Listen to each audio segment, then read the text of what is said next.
Daniela Lima e Miriam Leitão saem em defesa do presidente Lula e do Brasil, expondo toda a verdade sobre a taxação do Laranjão. É impossível não concordar com o que elas disseram. Espia. Não foi só o governo que chamou reunião de emergência depois da divulgação da carta de Donald Trump, é a oposição também. Porque ficou evidente para os líderes da oposição que o resultado do tarifaço era um tiro no pé. E aí, um movimento muito claro aconteceu, né? Uma ala da oposição foi atribuir politicamente a Lula, ou a alegada falta de contatos entre o governo e a diplomacia americana, o que não é verdade. Quando Trump se elegeu, Lula e o ministro fizeram o que manda a cartilha da diplomacia: dar os parabéns, dizer que o Brasil estava aberto a conversas e que seria ótimo que essas conversas acontecessem no melhor tom republicano. De lá pra cá, me disse uma fonte do Itamaraty, o rádio ficou mudo. Nada aconteceu. Nem embaixador Trump quis enviar ao Brasil. Então o que a oposição tentou fazer? Direcionar a Lula num discurso muito difícil de colar. Eu perguntei a um líder: desculpa, o senhor acha que cola? Por quê? Porque há meses os apoiadores de Bolsonaro veem o filho dele e os próprios apoiadores dizendo que era importante que os Estados Unidos entrassem em campo. O próprio ex-presidente Jair Bolsonaro deu entrevistas, plural, ao Wall Street Journal, ao Washington Post, dizendo que esperava uma ação de Trump em seu favor. A partir de agora, o que você vai ter é um cenário muito difícil. Eu vou trazer para vocês aqui como foi a conversa. Por quê? Porque enquanto uma ala da oposição tentou direcionar o problema, ou seja, a reação do Trump para o Lula, como fez o governador Tarcísio, o governador Romeu Zema, como fez o presidente do PP, o Ciro Nogueira, outra se jactou do que estava acontecendo. Os bolsonaristas mais radicalizados. Entre eles, o filho do ex-presidente Eduardo Bolsonaro, que soltou um comunicado ampliando a conexão direta entre o que ele está fazendo nos Estados Unidos e o resultado dessa costura que ele diz estar fazendo nos Estados Unidos, que é uma punição ao país inteiro com um tarifaço de 50% em cima dos produtos brasileiros. Agora, o que a oposição vai fazer neste momento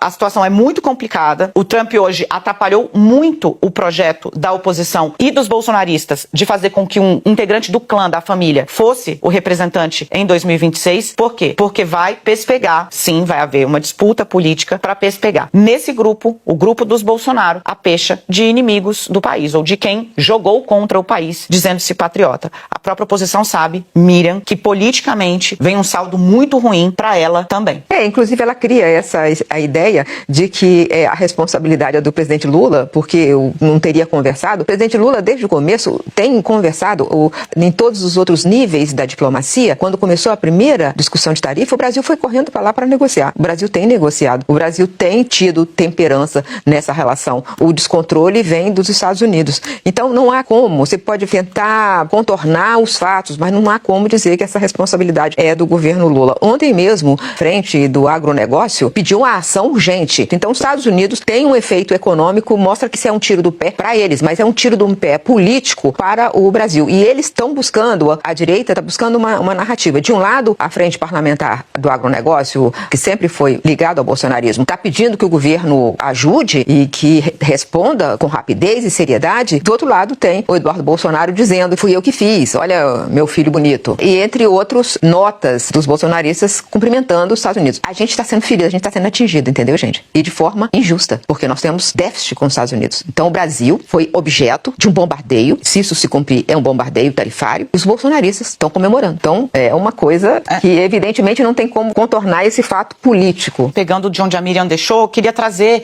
na íntegra uma aspa de uma fonte da oposição com a qual conversei, e aí ela diz basicamente o seguinte, essa fonte: olha só, o custo pra gente vai ser enorme. Foi um tiro no pé. Se tivesse culpado o BRICS, maravilhoso, estaria perfeito pra nossa narrativa, segue a fonte. Mas ele começa a nota citando o Bolsonaro. O que a gente vai fazer? Quem vai ser favorável a um tarifaço de 50% em cima dos produtos? Ninguém aqui pode ser contra o Brasil. Ninguém vai ser favorável a isso, a não ser os doidos. É assim que está sendo tratado dentro da própria oposição, Marina, essa espécie de celebração, como viu aí o que você produziu, né? Porque, como a Miriam disse, vai ter um custo pro país como um todo. E aí eu fico sempre muito preocupada, porque todas as vezes que nós somos obrigados a dizer que algo é falso, isso é colocado como proteção a um lado ou outro. E não, é proteção ao fato, a verdade. A gente vai ter um blocão aqui de economia para mostrar para vocês como, na verdade, desde 2009, o Brasil compra mais dos Estados Unidos do que vende. Então, assim, a argumentação do Trump, ela não tem uma linha, né, de verdade.